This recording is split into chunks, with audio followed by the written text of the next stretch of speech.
La grâce et la paix vous sont de la part de Dieu, grâce et paix qui se sont manifestées en Jésus-Christ. C'est une joie encore d'avoir cette quatrième célébration en ce jeudi saint pour cette semaine sainte. Une grande joie de pouvoir être avec vous. Il y en a qui sont là depuis le dimanche des Rameaux, qui suivent tous les jours. Il y en a qui ne sont pas là ce soir, qui étaient là avant. Il y en a qui arrivent, c'est la première fois, etc. etc. Et c'est ça aussi, la communauté vivante et sainte, qui fait qu'on a tous, chacune, notre place dans l'assemblée de Dieu. Les moments où on vient, les moments où on vient un peu moins, les moments où on vient pas du tout, on est là dans l'église de notre Seigneur. C'est lui qui vous accueille, c'est lui qui vous a appelé d'abord à venir jusqu'ici, et c'est lui qui sans cesse vous accueille, quel que soit l'état dans lequel vous vous trouvez. Si vous dites « Ah, je suis trop faible, ah, je suis trop pécheur, ah, je ne suis pas assez un lecteur assidu de la Bible, je ne prie pas assez, ah, j'ai trop de soucis », le Seigneur, il maîtrise tout et il te dit « Tu es le bienvenu dans ma maison, c'est ta demeure à toi aussi. » Je vous propose de prier. Oui, Seigneur, nous invoquons ton saint nom avec la conviction que tu nous as appelés. Nous invoquons ton saint nom dans nos vies et dans celles de nos familles. Nous invoquons ton saint nom dans nos différents soucis, fardeaux. Nous invoquons ton saint nom car nous savons que tu es un Dieu qui guérit, qui prend soin, un Dieu qui s'est fait serviteur. Alors béni sois-tu pour ce jeudi saint, mémoire de cette sainte scène que nous allons célébrer aujourd'hui. Béni sois-tu pour l'ensemble du ministère de Jésus-Christ, jusqu'à cette sainte scène et cette mort sur la croix pour notre salut à chacune et à chacun. Au-delà de nos propres œuvres, tu es celui qui vient faire justice par ton Fils Jésus-Christ.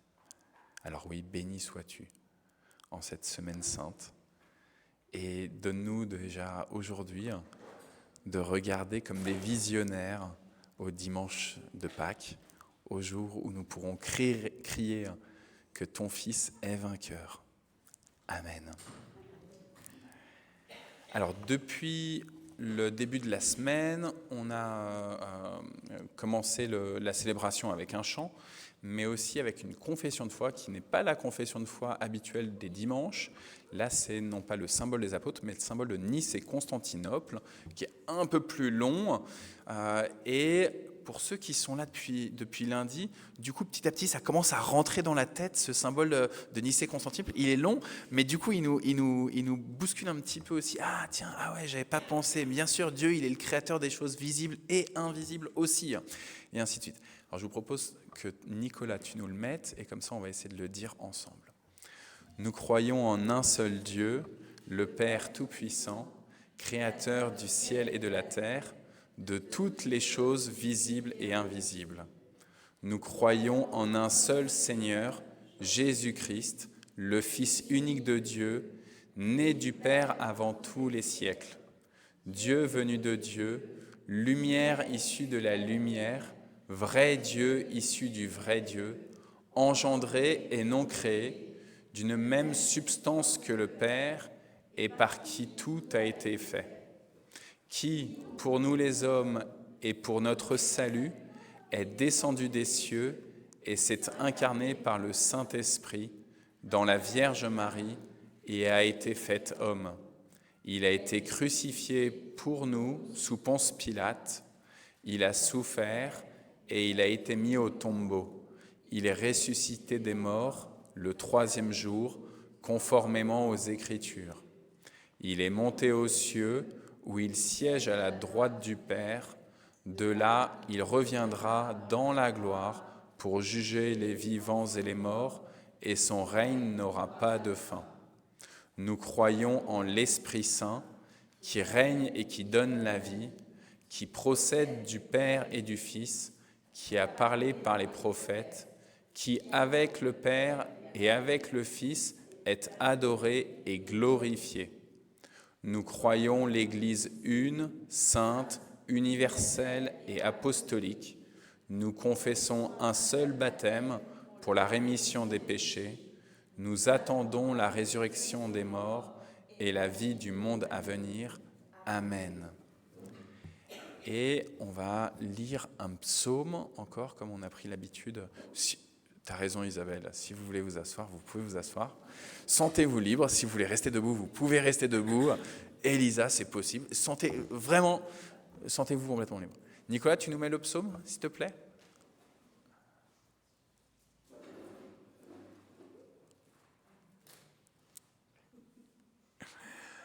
Psaume donc numéro 17, prière de David. Éternel, écoute la droiture, sois attentif à mes cris, prête l'oreille à ma prière, faite avec des lèvres sans tromperie.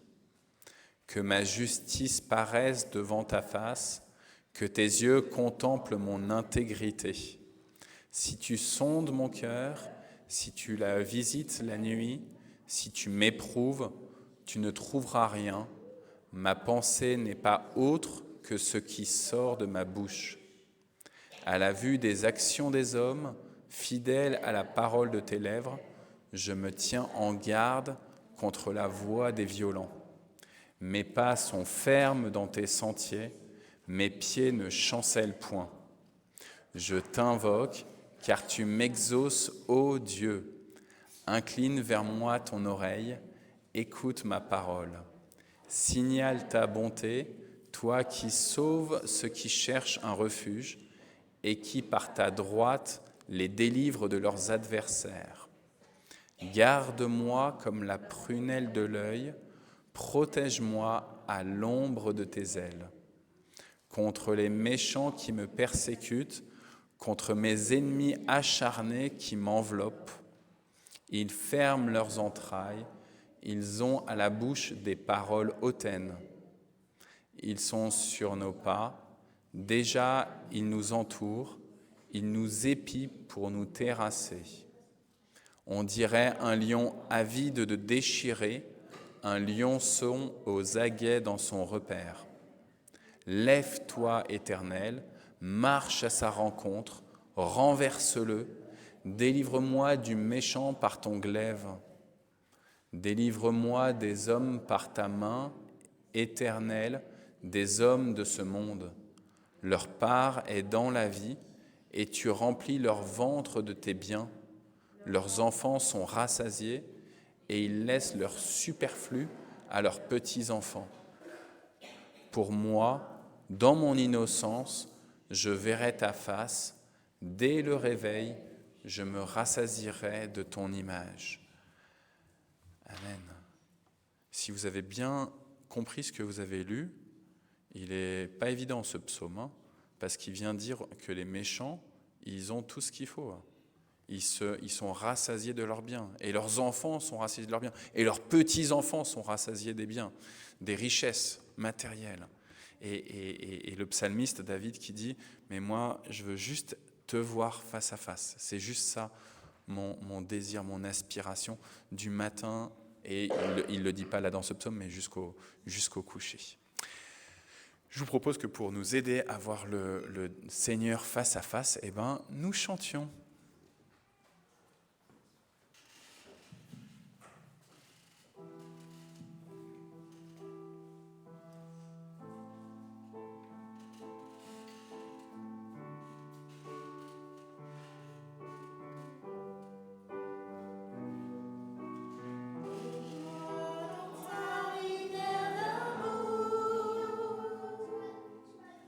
Plonge mon esprit en tes profondeurs.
C'est bon ?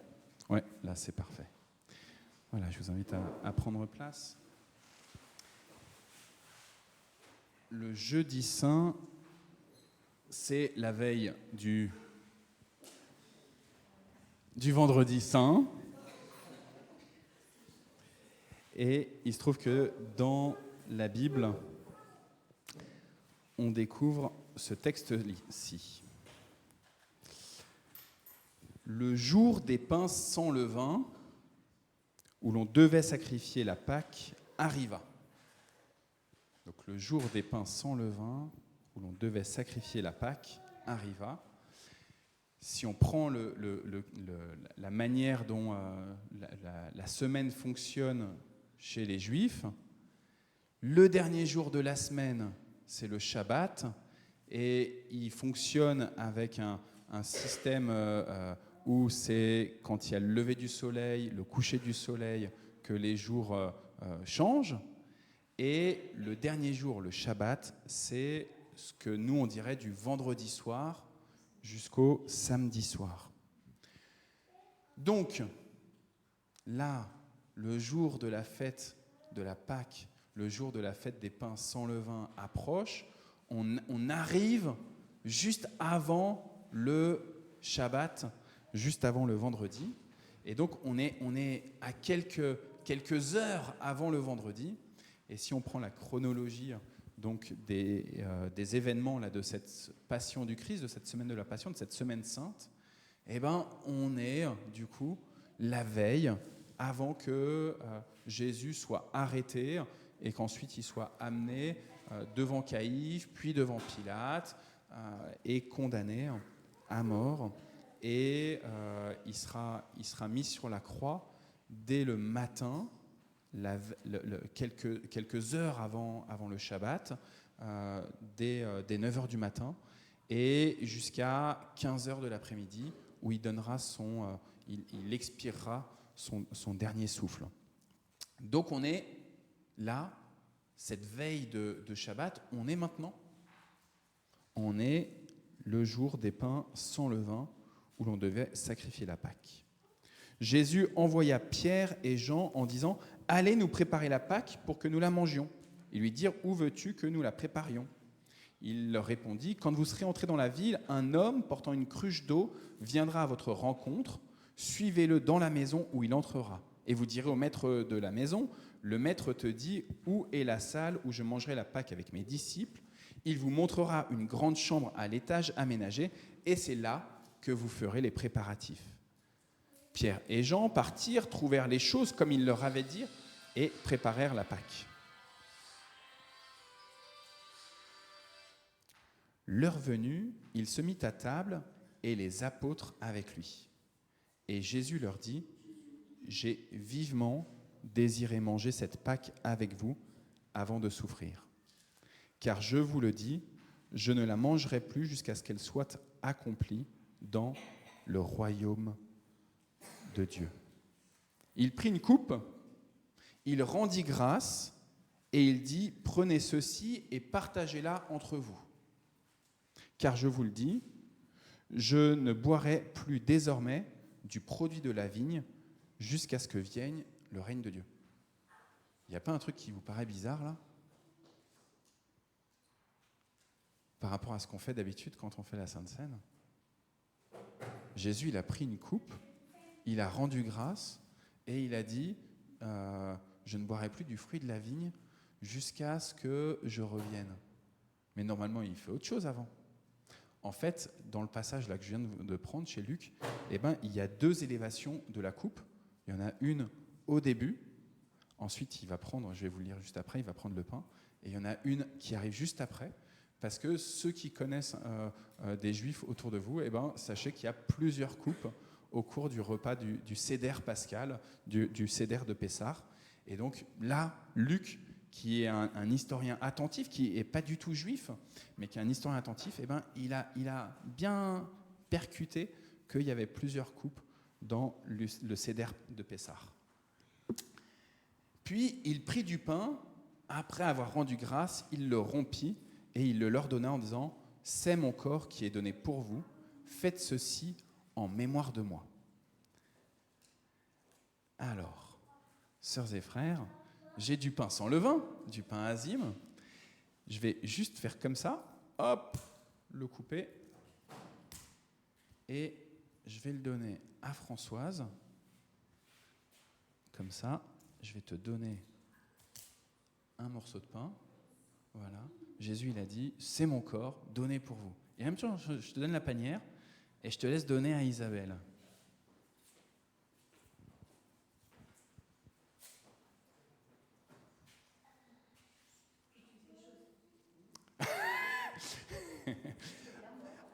Alors,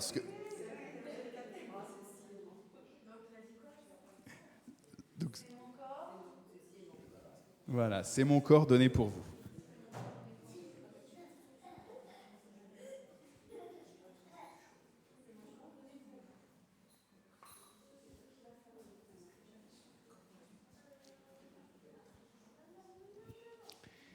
Et habituellement, on ne donne pas la Sainte Seine aux enfants, mais je pense qu'aujourd'hui, c'est un jour un peu spécial.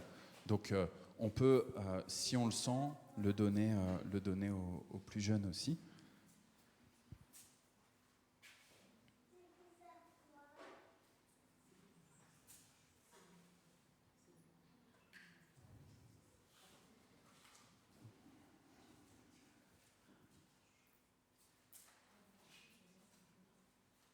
Vous pouvez déjà manger le morceau de pain que vous avez, le pain sans levain. Allez-y.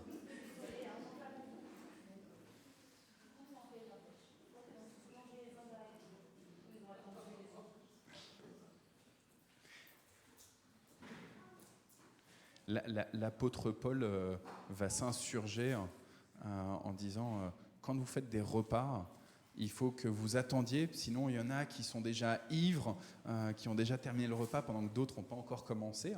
Et c'est pour ça qu'habituellement le dimanche, justement, on attend que tout le monde ait reçu le pain et le vin ou le jus de raisin. Mais là, voilà, je vous propose qu'on prenne déjà. Et donc avec cette symbolique aussi où chacun donne au suivant, pas simplement le panier, mais lui donne comme ça dans la main.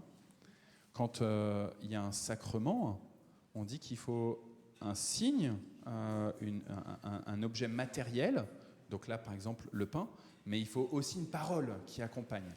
C'est-à-dire que Dieu, il est celui qui donne le matériel, il est celui qui nous a créés, il est celui qui est incarné physiquement. Jésus va, à la résurrection, il va montrer ses mains, il va montrer son côté, il va dire « je ne suis pas un fantôme, j'existe vraiment, vous pouvez me toucher ». Dans l'évangile selon Jean, il va faire un repas avec des poissons qu'il a préparés au bord de la plage pour manger avec les disciples. Et donc pour Dieu, c'est important l'aspect matériel, le toucher, charnel. Souvent, on est réfractaire en disant « oh, la chair est faible ». Oui, la chair est faible, mais Dieu nous a créés avec une chair, justement, avec un corps. On est incarné. Mais en même temps, Dieu, il est aussi le Dieu de la parole. Il est le Dieu qui, par sa parole, il vient apporter une bénédiction. Il vient donner un élément de transformation, de compréhension de la vie. Et donc, c'est important aussi, justement, ce mot qu'on donne de bénédiction.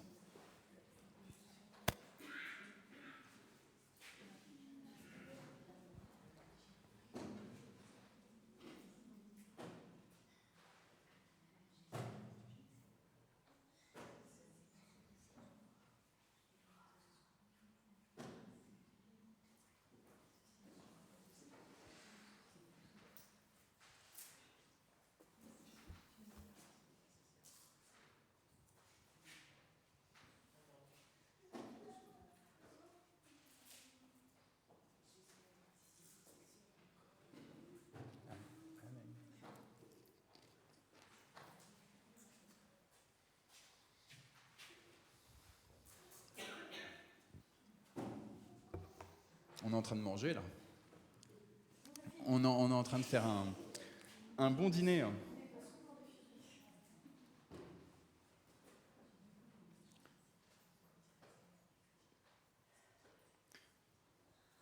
Dans l'évangile selon Jean, si tu veux le mettre à partir du verset 2.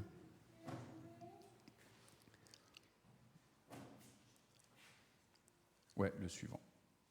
Pendant le souper, lorsque le diable avait déjà inspiré au cœur de Judas Iscariote, fils de Simon, le dessein de le livrer, Jésus, qui savait que le Père avait remis toutes choses entre ses mains, qu'il était venu de Dieu et qu'il s'en allait à Dieu, se leva de table. Alors ça tombe bien, je suis debout, vous êtes assis, alors il n'y a pas une table, mais on imagine une table invisible là. Il ôta ses vêtements. Alors, je vais enlever mon pull. Je ne vais pas vous faire un striptease.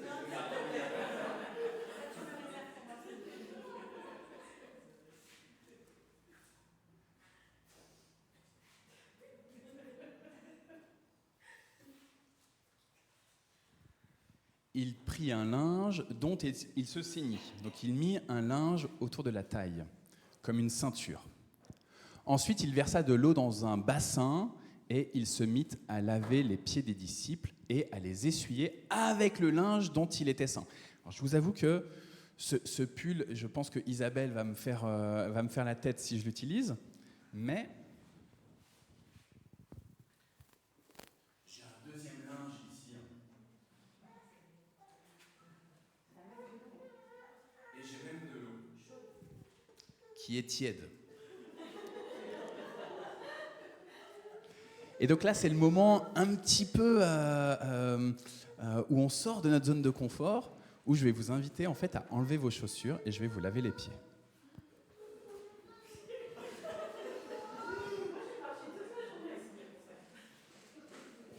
Et vous inquiétez pas, j'ai lavé les pieds de mes enfants quand ils étaient tout sales et je suis prêt à laver tous les pieds tout sales.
Alors,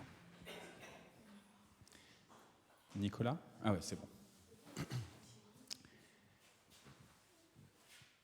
Donc Jésus, on est au cours du dîner, on a commencé le dîner, et en plein milieu du dîner, on ne sait pas exactement si on est en plein milieu au début, en plein milieu, plein milieu à la fin, on ne sait pas si on est entre l'entrée et le plat, entre le plat et le fromage ou le dessert, mais on sait qu'on est dans le dîner. Il a déjà commencé, et donc il a ce geste-là, d'un seul coup, donc, d'enlever sa tunique, de se ceindre de sa tunique, et puis de laver les pieds des disciples. Et à un moment donné, donc il a passé plusieurs disciples, on ne sait pas combien, et donc, voilà, essuyez, voilà, et donc verset 6, il vint donc à Simon-Pierre, et Pierre lui dit, « Toi, Seigneur, tu me laves les pieds ?» Jésus lui répondit, « Ce que je fais, tu ne le comprends pas maintenant, mais tu le comprendras bientôt. » Pierre lui dit, « Non, jamais tu me laveras les pieds. J'ai des collants, j'ai des grosses chaussures, j'ai marché toute la journée, je ne peux pas accepter que toi, Jésus, tu me laves les pieds. » Mais écoutez bien la réponse de Jésus. « Si je ne te lave pas les pieds, tu n'auras point de part avec moi. »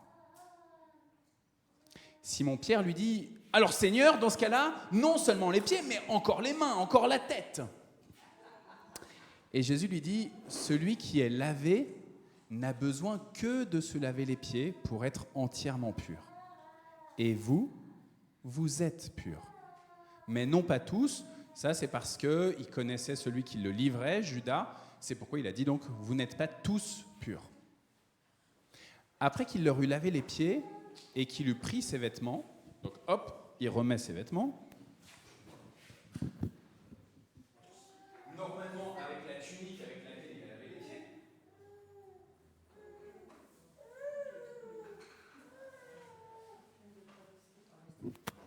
Il se remit à table et il leur dit, « Comprenez-vous ce que je vous ai fait ?» Alors tout à l'heure, il y a quelqu'un qui m'a dit, « Mais tu dis rien ?» En effet, l'année dernière, quand ceux qui sont venus le jeudi saint sont rentrés dans le temple, je lavais les pieds à l'entrée et je donnais une parole de bénédiction particulière en disant votre prénom et en bénissant les pieds. Mais là, Jésus, il n'a rien dit, il a juste lavé les pieds.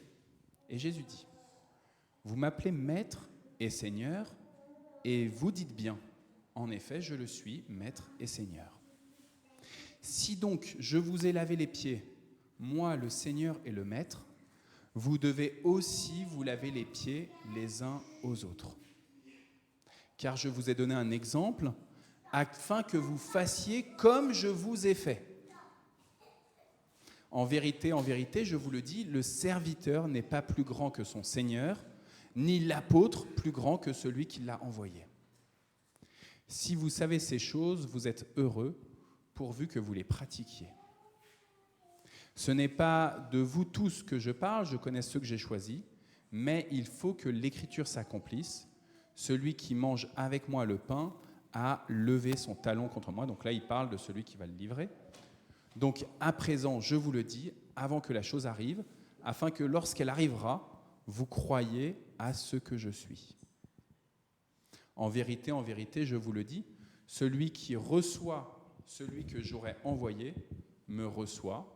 Celui qui me reçoit, reçoit celui qui m'a envoyé.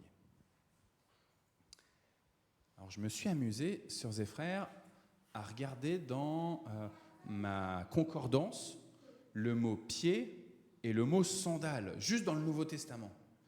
J'en avais trop de références. Il y avait vraiment trop de textes qui parlaient de pieds. Par contre, pour des sandales, il y avait un peu moins de textes qui parlaient de sandales. Il y a un texte, il y avait deux textes en particulier qui parlaient de sandales.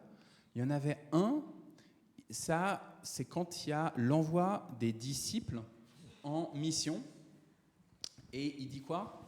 Il dit de secouer la poussière si on ne vous ouvre pas la porte. De secouer la poussière. Secouer la poussière de vos sandales. Voilà.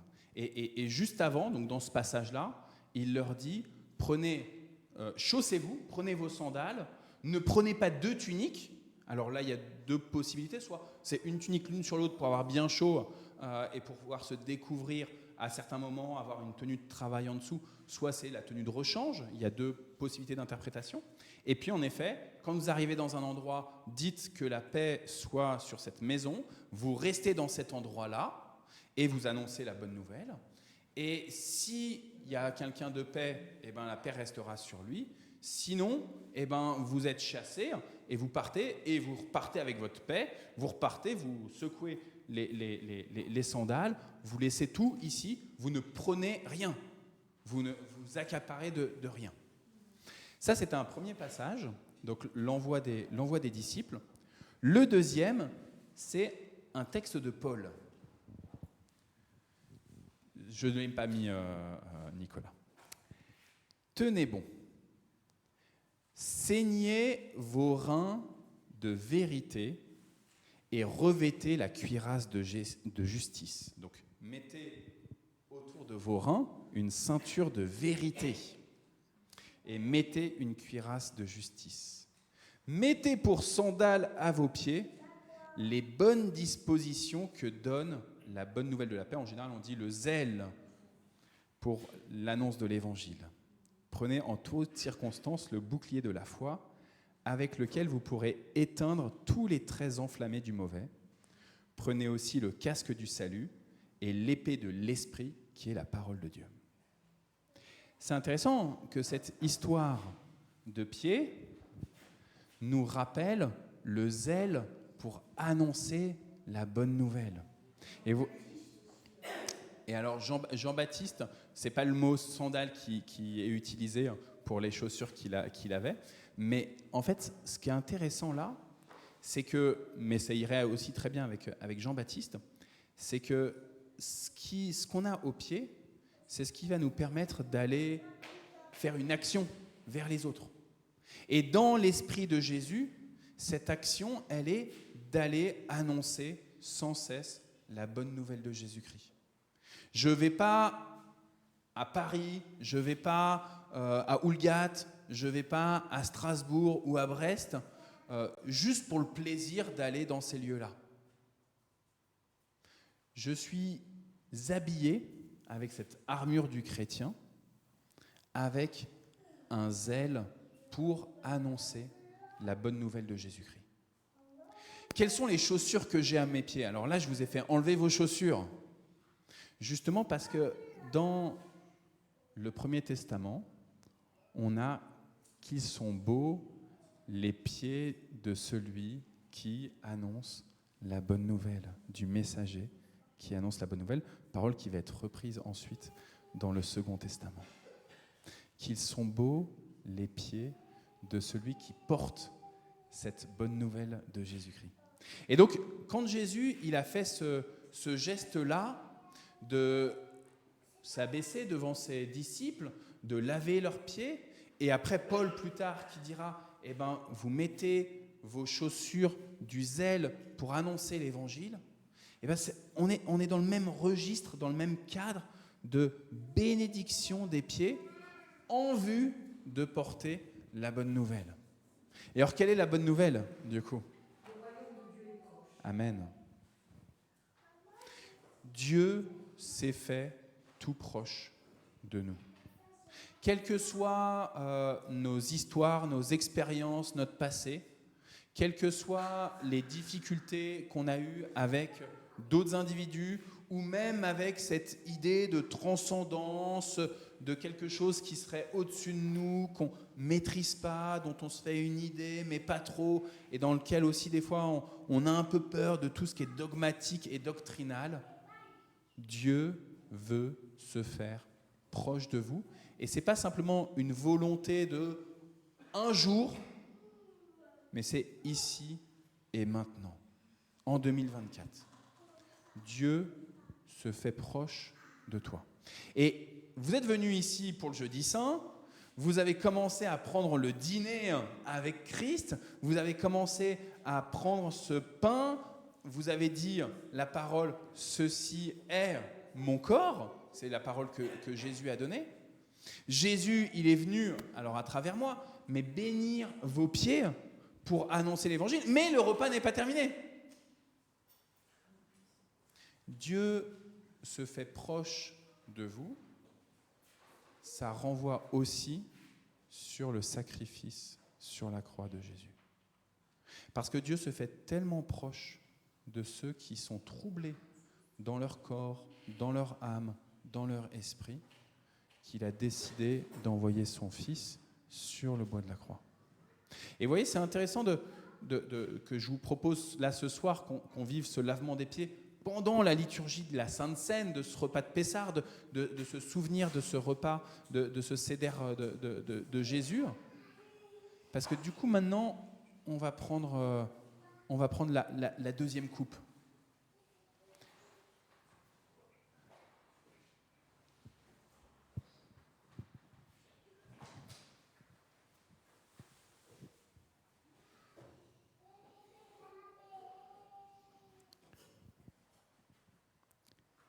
Donc,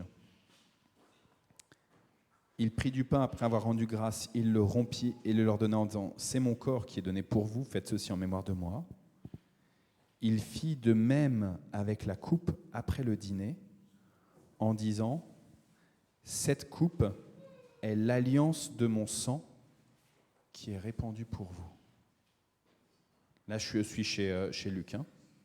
Cette coupe est l'alliance de mon sang qui est répandue pour vous. Aujourd'hui, autour de nous, dans vos familles, parmi vos amis, parmi vos collègues, parmi vos voisins, parmi vos ennemis, il y a beaucoup de gens qui sont en rupture. Et qui dit rupture de contrat avec la société, rupture familiale, avec des tensions dans les familles, rupture de tout et n'importe quoi.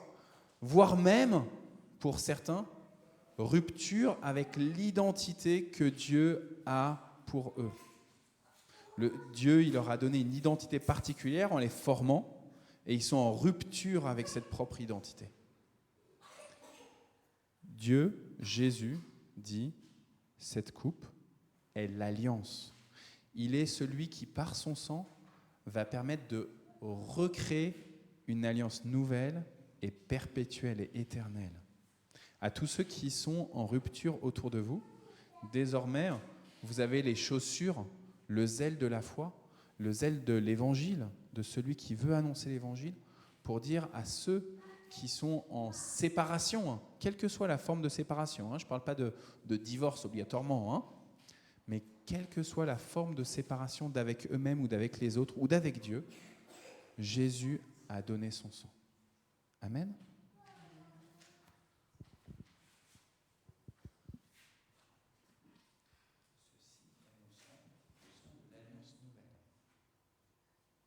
Allez, je te laisse boire.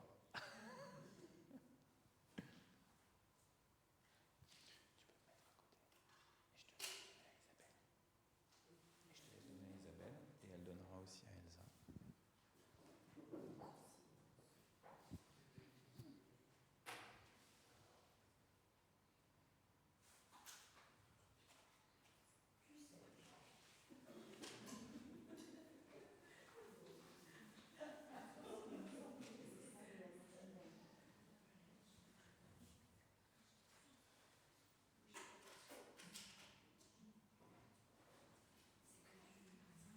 C'est que du jus de raisin. Je suis désolé, j'ai fait mon Arnaud radical qui ne boit pas de vin, donc du coup je vous ai fait du forcing.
Je pense qu'il y en a assez.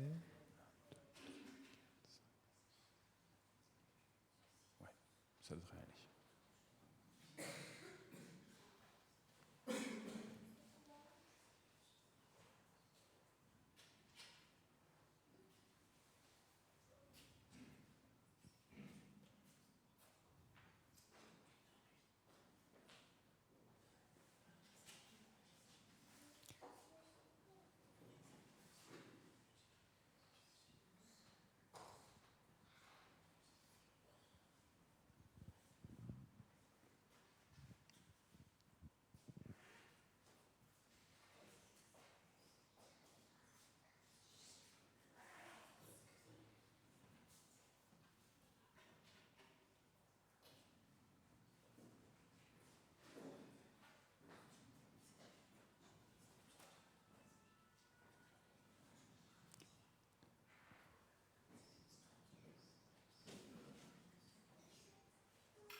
Alors, on a presque terminé, les enfants. Je vous ai dit que j'ai cherché dans ma concordance à la fois le mot sandale, mais aussi le mot pied. Et le mot pied, il y en avait un peu plus. Il y a un passage en particulier qui m'a interpellé. Pendant qu'ils étaient en route, donc Jésus et ses disciples, il entra dans un village. Il se trouve que ce village s'appelle Béthanie, mais là, c'est pas dit. Et une femme nommée Marthe le reçut. Sa sœur, appelée Marie, s'était assise aux pieds du Seigneur et écoutait sa parole. Marthe, qui s'affairait à beaucoup de tâches, survint et dit « Seigneur, tu ne te soucies pas de ce que ma sœur me laisse faire le travail toute seule ? Dis-lui donc de m'aider. » Et le Seigneur lui répondit « Marthe, Marthe, tu t'inquiètes et tu t'agites pour beaucoup de choses. Une seule est nécessaire. Marie a choisi la bonne part. Elle ne lui sera pas retirée. » Frères et sœurs, vous avez les pieds tout propres. Même ceux qui ne se sont pas lavés les pieds, spirituellement, le Seigneur lave vos pieds. Vous avez revêtu vos sandales pour annoncer la bonne nouvelle. Mais on pourrait se dire, ok, j'y vais avec mes Bibles, j'y vais avec ma dogmatique dans la tête, j'y vais avec toute ma théologie, et je fonce, et je fonce, et je fonce. Mais ce passage nous rappelle une seule chose est nécessaire, c'est de revenir sans cesse aux pieds de Jésus. Si Jésus, il a lavé les pieds de ses disciples, s'il s'est mis dans une posture de serviteur, c'est pour que nous ayons, nous aussi, la posture de serviteurs les uns pour les autres. Ici, Marie, dans ce texte de Luc, elle vient s'agenouiller auprès de Jésus comme une servante, prête à servir Jésus, mais aussi prête à écouter, parce que Jésus va enseigner en fait dans cette maison à Béthanie, dans cette maison de Lazare, de Marie et de Marthe, prête à écouter et à servir Jésus-Christ, mais du coup différemment de sa sœur qui fait le balai, fait le ménage, fait le repas. Frères et sœurs, que vous puissiez avoir le zèle pendant cette semaine sainte encore qui se poursuit jusqu'à Pâques, pour aller annoncer que Dieu s'est fait tout proche, mais n'oubliez pas une chose importante, vous mettre aux pieds vous-même du Seigneur, pour l'écouter, pour le servir, et ceci en servant et en écoutant les autres. C'est par le service des uns et des autres qui vous entourent, des chrétiens ou des non-chrétiens, de ceux qui connaissent Dieu et de ceux qui ne connaissent pas Dieu, qu'alors vous pourrez percevoir l'enseignement du Maître. Parce que Dieu, à travers ce service de votre part, il va vous dire combien vous êtes utile dans l'ensemble de sa révélation du salut. Que ça vous encourage, frères et sœurs. Je vous propose qu'on arrête là le temps du message, parce qu'il est déjà un peu tard. On va juste chanter un dernier chant.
On se retrouve demain soir.